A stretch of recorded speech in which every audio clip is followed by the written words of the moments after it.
আশা করি তোমরা সবাই ভালো আছো। তোমাদের কাছে আরো একটি নতুন ভিডিও নিয়ে হাজির হয়েছি। আজকের যে ভিডিওতে আজকের টপিকে যে বিষয়টা নিয়ে আলোচনা করব সেটা হচ্ছে ক্লাস 9 প্রথম অধ্যায়ের কিছু গুরুত্বপূর্ণ প্রশ্ন উত্তর। ক্লাস 9 প্রথম অধ্যায়ের কিছু গুরুত্বপূর্ণ প্রশ্ন উত্তর। এই প্রশ্ন উত্তরগুলো তোমরা যদি মনে করো ভিডিওটা পজ করে করে তোমরা নোটস করে নিতে পারো, লিখে নিতে পারো, অথবা আমার সাথে কন্ট্যাক্ট করতে পারো নিচে দেওয়া নম্বরগুলোতে, বা হোয়াটসঅ্যাপ করতে পারো নম্বরে, নিচে দেওয়া যে নম্বর। বিষয় হলো যে তাহলে তোমাদের কোশ্চেন আনসারগুলো আমি পিডিএফ কপি হোক বা ক্লাসের মাধ্যমে হোক এগুলো লিখিয়ে দিতে পারবো, বা এগুলো তোমরা পাবে এবং তোমাদের ভবিষ্যৎ পরীক্ষায় যথেষ্ট কাজে লাগবে এবং তোমাদের উপকারে লাগবে। চলো তাহলে ক্লাসটা শুরু করা যাক। দেখো, প্রথম অধ্যায়ে যে টপিকটা আলোচনা করা আছে সেটা হচ্ছে কি ফরাসি বিপ্লবের কয়েকটি দিক নিয়ে আলোচনা করা আছে। অর্থাৎ ফরাসি বিপ্লব কবে হয়, কেন হয়, ফরাসি বিপ্লবের আগের যে সমাজ ব্যবস্থা সেটা কেমন ছিল, বা বলা যেতে পারে ফরাসি বিপ্লবের পরবর্তীকালে সমাজ ব্যবস্থা কেমন পরিবর্তন হয়েছিল সে সম্বন্ধে পুরোটাই এখানে আলোচনা করা আছে। এখন চলো আমরা প্রশ্ন উত্তরগুলো দেখে নিই। কিছু গুরুত্বপূর্ণ এই অধ্যায়ের কিছু গুরুত্বপূর্ণ প্রশ্ন উত্তর আমরা দেখে নিই, তোমরা পারলে নোটস করে নাও। দেখো, প্রথম প্রশ্ন হলো ফরাসি বিপ্লব কবে হয়। 1789 খ্রিস্টাব্দে ফরাসি বিপ্লব হয়। আবারও বলছি, এখানে শর্ট প্রশ্ন, গুরুত্বপূর্ণ শর্ট প্রশ্নগুলো আলোচনা করা হচ্ছে, বা তোমরা নোট করে নিতে পারো যে প্রশ্নগুলো। তোমাদেরও যদি মনে হয় যে এগুলো গুরুত্বপূর্ণ প্রশ্ন তাহলে তোমরা এগুলো নোট করে নিতে পারো। আরো একবার যে প্রথম প্রশ্নটা বলছি আরো একবার রিপিট করলাম যে ফরাসি বিপ্লব কবে হয়, 1789 খ্রিস্টাব্দে। এবার দ্বিতীয় প্রশ্ন হলো ফরাসি বিপ্লবের আগেই ফ্রান্সে কোন সমাজ ব্যবস্থা প্রচলিত ছিল। পুরাতন তন্ত্র, অ্যানসেন্ট বা আসিয়া রিজম বলা হয় পুরাতন তন্ত্রকে। এইবার তৃতীয় নম্বর প্রশ্ন হলো বিপ্লব বলতে আমরা কি বুঝি।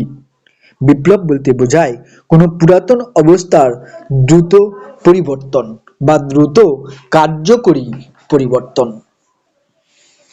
নেক্সট, ফ্রান্সের প্রথম দিকে কোন রাজবংশ শাসন করত। বুর্ব রাজবংশ। বুর্ব রাজবংশ। ফ্রান্সে স্টেট জেনারেল কত বছর প্রচলিত ছিল। 175 বছর। কে বলেন আমি রাষ্ট্র, আই অ্যাম দ্য স্টেট, একথা কে বলেছিল। কে বলেছিল বা কে বলেছিলেন? চতুর্দশ লুই। ফ্রান্সের কাকে ঐশ্বর্যের ইন্দ্রপুরী বলা হয়? ভার্সাই রাজপ্রাসাদকে। চতুর্দশ লুই এর পর ফ্রান্সের রাজা, মানে চতুর্দশ লুইয়ের পর ফ্রান্সের রাজা কে হয়? পঞ্চদশ লুই। পঞ্চদশ লুইয়ের পর ফ্রান্সের রাজা কে হয়েছিলেন? ষোড়শ লুই। পঞ্চদশ লুইয়ের পর ফ্রান্সের রাজা কে হয়েছিলেন? ষোড়শ লুই। এর পরের প্রশ্ন, লেতর দ্য ক্যাসে। লেতর দ্য ক্যাসে কি? এটি একটি গ্রেপ্তারি পরোয়ানা যার সাহায্যে রাজপুরুষেরা বা রাজারা যে কোনো সাধারণ মানুষকে বিনা দোষে কারারুদ্ধ করতে পারে। কে কাকে রাজনৈতিক কারাগার বলেছেন? না, দার্শনিক ভলতেয়ার। দার্শনিক ভলতেয়ার ফ্রান্সের সীমাহীন রাজনৈতিক সংকটের কারণে ফ্রান্সকে রাজনৈতিক কারাগার বলেছেন। সাধারণত ফরাসি সমাজ কটি সমাজে বিভক্ত ছিল? পরবর্তী প্রশ্ন, সাধারণত ফরাসি সমাজ কটি সমাজে বিভক্ত ছিল? দুটি সমাজে বিভক্ত ছিল। কি কি? একটা অধিকারভোগী আর একটা অধিকারহীন। তার পরবর্তী প্রশ্ন, টেইল কি? টেইল একটি ভূমিকর। নোট করে নাও পারলে, টেইল একটি ভূমিকর। এই যে টেইল বা কি কি কর ব্যবস্থা ছিল, এই করটা কিন্তু খুবই ইম্পর্টেন্ট এবং এগুলো পরীক্ষায় খুবই আসে বা বা বলা যেতে পারে প্রায়শই আসে। টেইল কি? তাহলে কি বললাম? টেইল কি? টেইল একটি ভূমিকর। এরপরের প্রশ্ন, গ্যাবেল কি? গ্যাবেল কি? গ্যাবেল একটি লবণ কর। অর্থাৎ তোমরা লিখে নাও যে এটি একটি লবণ কর। টাইথ কি? পরের প্রশ্ন, টাইথ কি? টাইথ একটি ধর্মকর। এর পরের প্রশ্ন, করভি কি? করভি হলো বাধ্যতামূলক শ্রম কর। এর পরের প্রশ্ন, ফ্রান্সকে ভ্রান্ত অর্থনীতির জাদুঘর বলেছেন কে? ফ্রান্সকে ভ্রান্ত অর্থনীতির জাদুঘর বলেছেন কে? অর্থনীতিবিদ, অর্থাৎ অর্থনীতিবিদ ব্রিটিশ অর্থনীতিবিদ অ্যাডাম স্মিথ। Adam Smith. এরপরের প্রশ্ন, ফরাসি বিপ্লবের আগেই ফ্রান্সের সমাজ কটি শ্রেণীতে বিভক্ত ছিল? কটি শ্রেণীতে? তিনটি শ্রেণীতে বিভক্ত ছিল। একটা হচ্ছে প্রথম স্টেট, তারপর হচ্ছে দ্বিতীয় স্টেট এবং তৃতীয় স্টেট। আজকে তোমাদের 30টি প্রশ্ন উত্তর, 30টি প্রশ্ন উত্তর তোমাদের লেখাবো বা তোমাদের করাবো। তোমাদের যদি ভালো লেগে থাকে তাহলে চ্যানেলটি সাবস্ক্রাইব করে রাখো এবং বন্ধুদের কাছে শেয়ার করে দাও, যাতে তাদেরও উপকার হয় এবং যাতে তোমরা নতুন নতুন ভিডিওগুলো তোমরা যাতে পেতে পারো, তার জন্য সাবস্ক্রাইব করে দাও। আর যদি পছন্দ হয়ে থাকে একটা তো লাইক আশা করতেই পারি।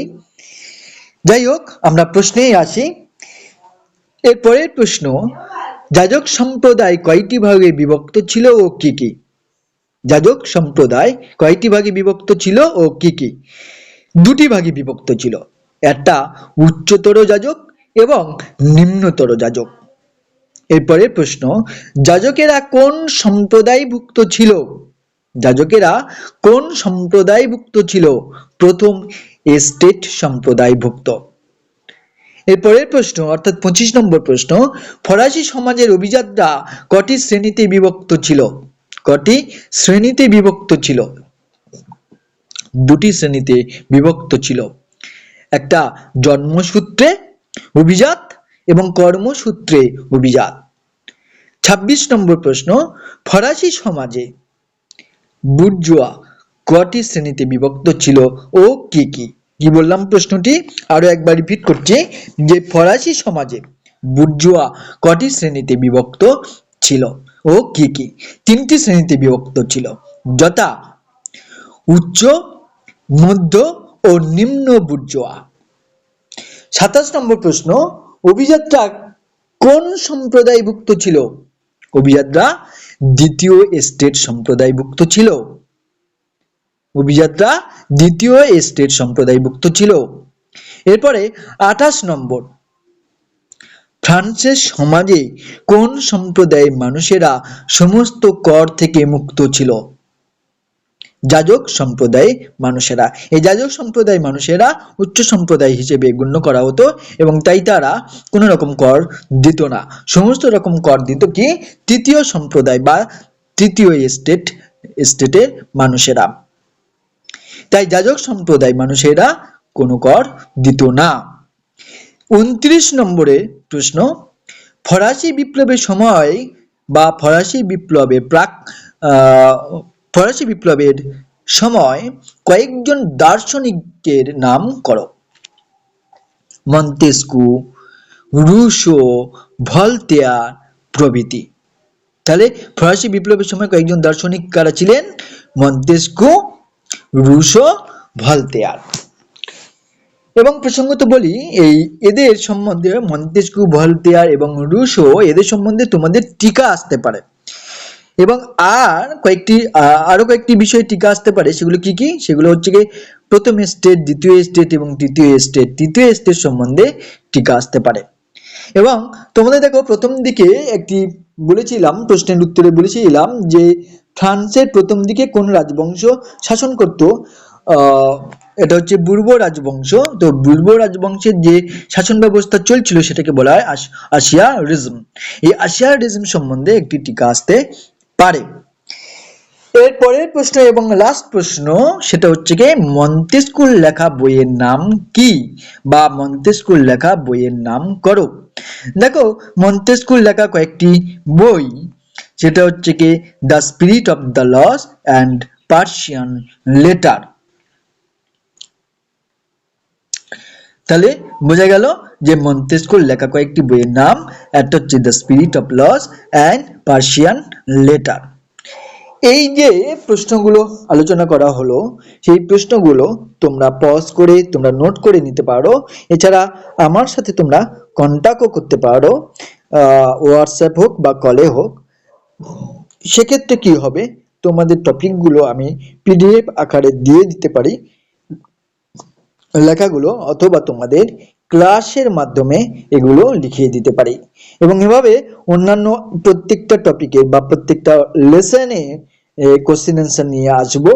তোমরা যদি তোমাদের পছন্দ হয়ে থাকে তাহলে চ্যানেলটি সাবস্ক্রাইব করে রাখো, অথবা তোমাদের বিভিন্ন বন্ধু বান্ধবদের সাথে শেয়ার করে রাখো, যাতে তারা এবং তোমরা খুব সহজেই নতুন নতুন ভিডিওগুলো পাও এবং তোমাদের উপকারে লাগে। তাহলে আজকের এই পর্যন্তই। নেক্সট ভিডিওয়ে আবার দেখা হবে।